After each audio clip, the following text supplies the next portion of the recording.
L'alimentation, un élément important et pourtant souvent oublié dans l'éducation positive. Quand on parle d'éducation positive, on parle de bienveillance, de développement de l'autonomie, de la confiance en soi et de l'importance de suivre le rythme de l'enfant. Mais très rarement, on parle de l'alimentation. Pourtant, l'alimentation joue un rôle essentiel dans notre quotidien. Elle influence notre corps, notre humeur et bien d'autres aspects de notre vie. C'est pour cela qu'il me semblait important d'en parler. Quand j'étais plus jeune, je me nourrissais principalement de produits industriels transformés, trouvés en magasin. Je cuisinais peu et je faisais pas vraiment attention à ce que je mangeais ou même ce que je mettais sur ma peau. À l'arrivée de mon premier garçon, je ne me posais pas encore trop de questions sur l'alimentation, en tout cas pas assez. Mais quand je suis tombée enceinte de mon second garçon, j'ai eu comme un déclic. Je me suis mise à lire des étiquettes et à les décrypter sur tous les produits. C'est à ce moment-là que j'ai réalisé que je ne pouvais plus fermer les yeux. Pour la santé mentale et physique de mes enfants et la mienne, il fallait que je change notre alimentation. C'est pourquoi dans cette vidéo, je vais vous expliquer comment l'alimentation impacte notre santé mentale,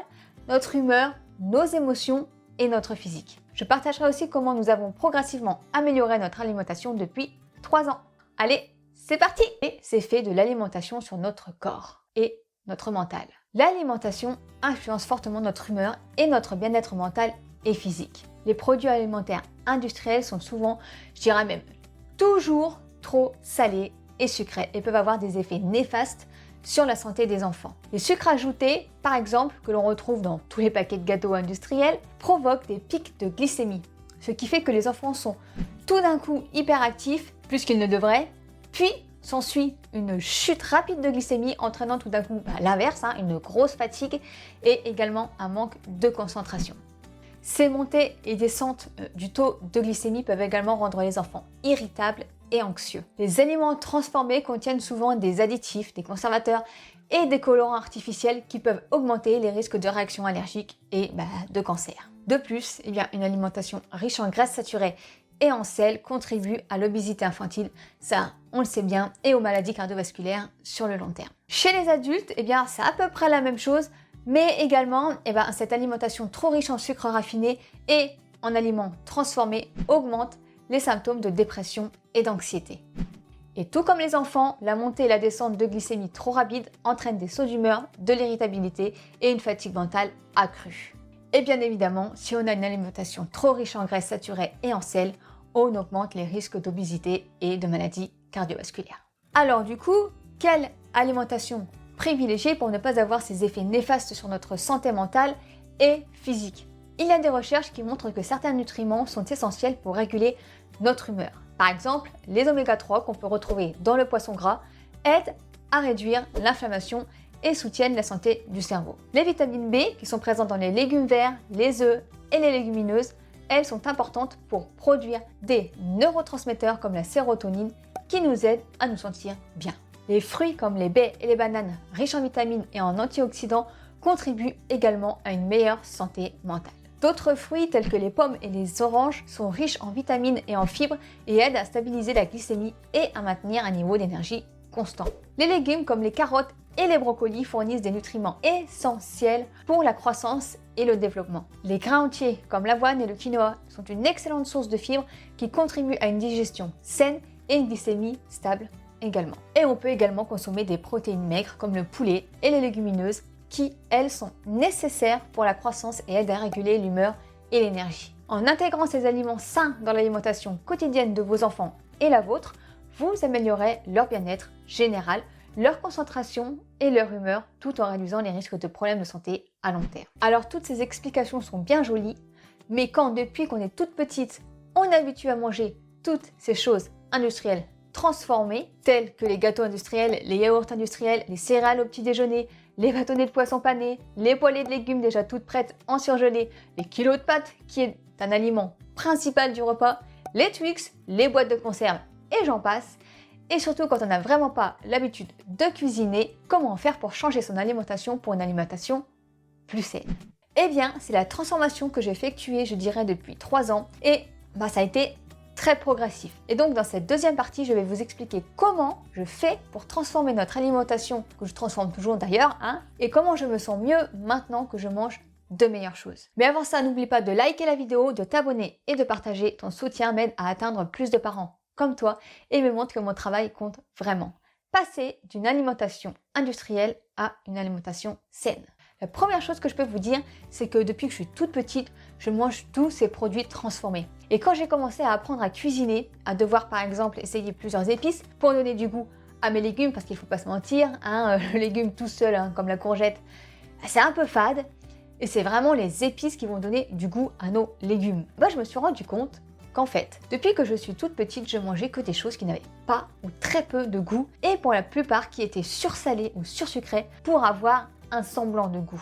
Par exemple, les gâteaux industriels. Si vous regardez les étiquettes, le sucre fait partie des premiers ingrédients de la liste. Et la plupart du temps d'ailleurs, c'est souvent le premier. Pour ceux qui ne savent pas lire les étiquettes, eh bien les ingrédients qui sont écrits en premier sont les ingrédients en plus grande quantité et ceux qui sont écrits en dernier, c'est là où il y en a le moins. Donc, dans les gâteaux industriels, il y a énormément de sucre. Parce qu'évidemment, s'il n'y avait pas de sucre, leur gâteau n'aurait pas trop de goût. Et d'ailleurs, la deuxième chose que j'ai remarqué, c'est qu'en consommant moins de produits sursucrés et sursalés, eh bien je me suis habituée. Et de ce fait, s'il y a quelque chose qui est très sucré, je vais moins le supporter parce que pour moi, ça va être vraiment trop sucré dans ma bouche. Alors que pour les autres, ça va paraître normal. Je ne sais pas si vous m'avez bien compris. Par exemple, quand je fais une recette de gâteau, vraiment, je diminue la quantité de sucre par 2 minimum. Et parfois, je trouve encore cela trop sucré. En fait, plus vous allez manger fort sucré, plus votre corps va réclamer ce sucre. Plus vous allez être dépendant et les industriels, ça les arrange bien.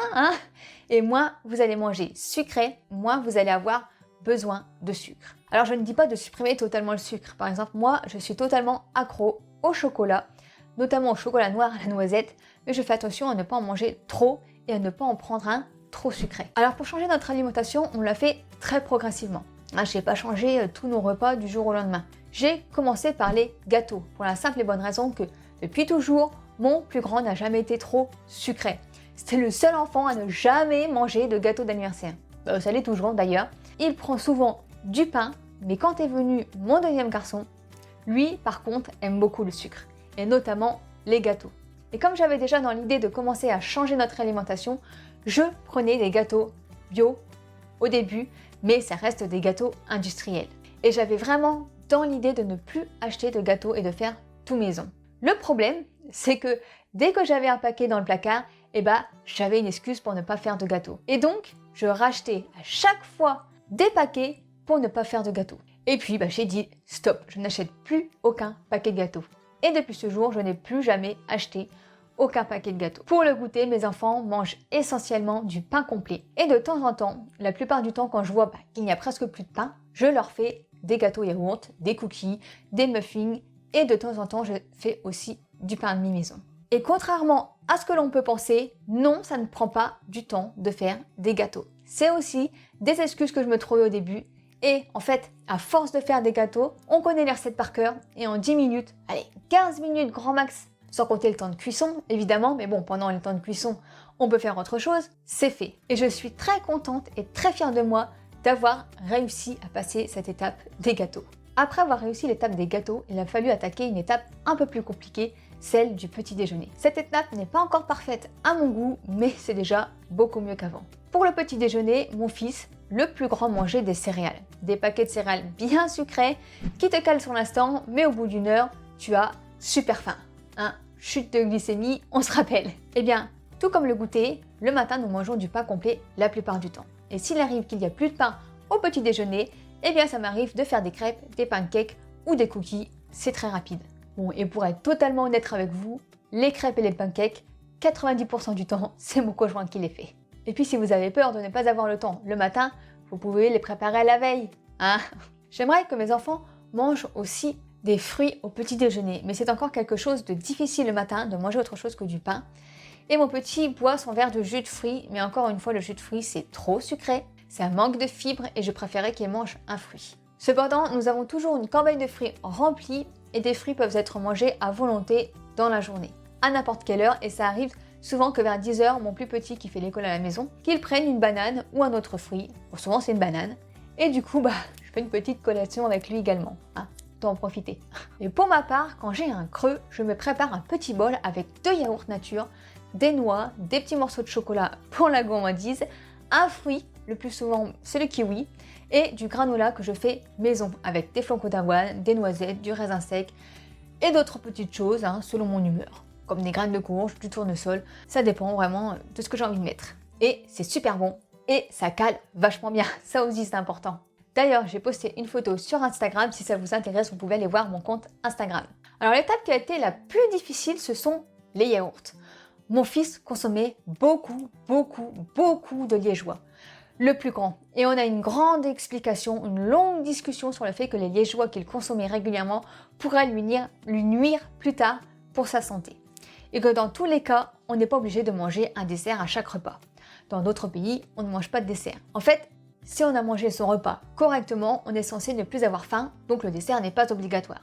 Et encore une fois, si on a encore un petit creux, on peut prendre un fruit, même si normalement c'est préférable de manger le fruit avant le repas. Et puis je lui ai promis de faire moi-même des yaourts au chocolat de temps en temps. D'ailleurs pareil, c'est super simple, ça met 10 minutes, c'est du lait, du cacao amer dans la cocotte, tu tournes pendant 10 minutes et c'est prêt et c'est super bon. Il n'y a pas de conservateur, il n'y a pas d'arôme naturel, de tout ce que vous voulez, c'est nickel. Ou sinon, j'ai réalisé une recette de yaourt avec de la patate douce, je vous la mets juste là, c'est simple et super bon pour la santé. D'ailleurs, je voulais revenir sur cette phrase d'excuse qu'on dit tout le temps, qu'on n'a pas le temps de faire des gâteaux, qu'on n'a pas le temps de faire des yaourts, qu'on n'a pas le temps de cuisiner. Mais on prend bien 10 minutes, un quart d'heure, même plus, sur son téléphone, sur TikTok, sur Instagram, sur Facebook. Donc, les 10 à 15 minutes, si on veut, on les trouve. Et d'ailleurs, ça n'empêche pas qu'en faisant un gâteau, des yaourts, tout ce que vous voulez faire comme préparation, on peut se mettre une bonne musique ou écouter un podcast ou regarder une vidéo, ça n'empêche en rien. Alors maintenant, vous n'avez plus d'excuses pour faire des gâteaux pour vos enfants. En ce qui concerne le salé, eh bien depuis plusieurs années avec mon conjoint, qui n'avait pas non plus beaucoup de notions en cuisine, nous avons appris à cuisiner ensemble, en essayant plusieurs plats et surtout en essayant d'introduire de plus en plus de légumes dans notre alimentation. C'est-à-dire qu'avant nous faisions des plats parfois où il n'y avait pas du tout de légumes. Maintenant, nous faisons des plats où il y a toujours au moins un légume.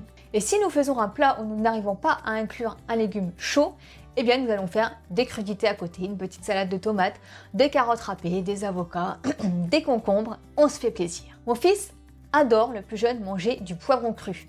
Allez hop, des petites lamelles de poivron cru, il est fan, mais je fais en sorte qu'il y ait toujours un légume sur la table.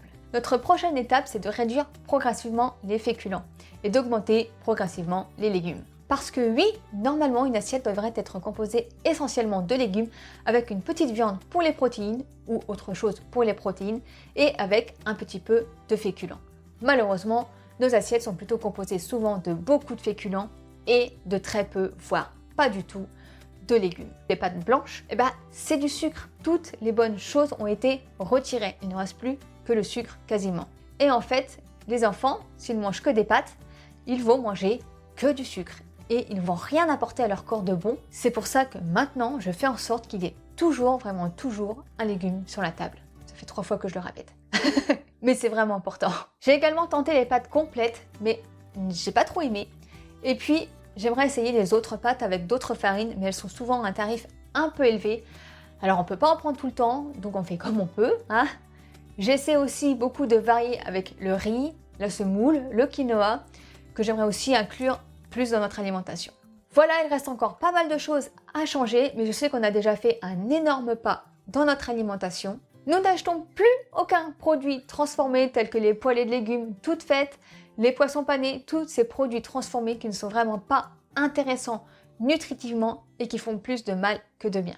Et bien voilà, je crois que j'ai fait le tour. Pour moi, l'alimentation, c'est super important pour nos enfants. Et malheureusement, encore trop de monde se repose sur les aliments industriels transformés. Parce que dans la course effrénée de la vie, on n'a pas le temps. On n'a plus le temps de faire à manger. Mais personnellement, j'ai arrêté avec cette excuse et je préfère privilégier la santé mentale et physique de mes enfants en leur proposant une alimentation plus saine et en leur inculquant également de bonnes bases sur l'alimentation. Pour eux, dans le futur, ils sauront s'alimenter correctement et préserver leur santé. Et finalement, je me rends compte que toutes ces choses industriellement transformées sont vraiment gustativement pas bonnes. En fait, elles n'ont aucun intérêt ni nutritif ni gustatif. Donc pour moi maintenant, il est vraiment facile de faire une croix là-dessus. Et je m'éclate à découvrir de nouvelles saveurs, à essayer de nouvelles choses et je me sens bien mieux physiquement et mentalement. Et bien voilà, c'est sur ces dernières paroles que je vais vous laisser, parce que je pense que la vidéo doit être vraiment très longue vu la taille de mon script. J'espère en tout cas qu'elle aura pu vous aider à mieux vous situer au niveau de votre alimentation, à comprendre certaines choses et peut-être à vous aider ou en tout cas à vous motiver pour passer à une alimentation plus saine. Si vous avez aimé la vidéo, n'oubliez pas de la liker. Pour vous abonner, c'est par ici. Et pour regarder la vidéo avec la recette du yaourt au chocolat à la patate douce, c'est juste là. Je vous dis à très vite dans une prochaine vidéo. Je vous embrasse. À bientôt.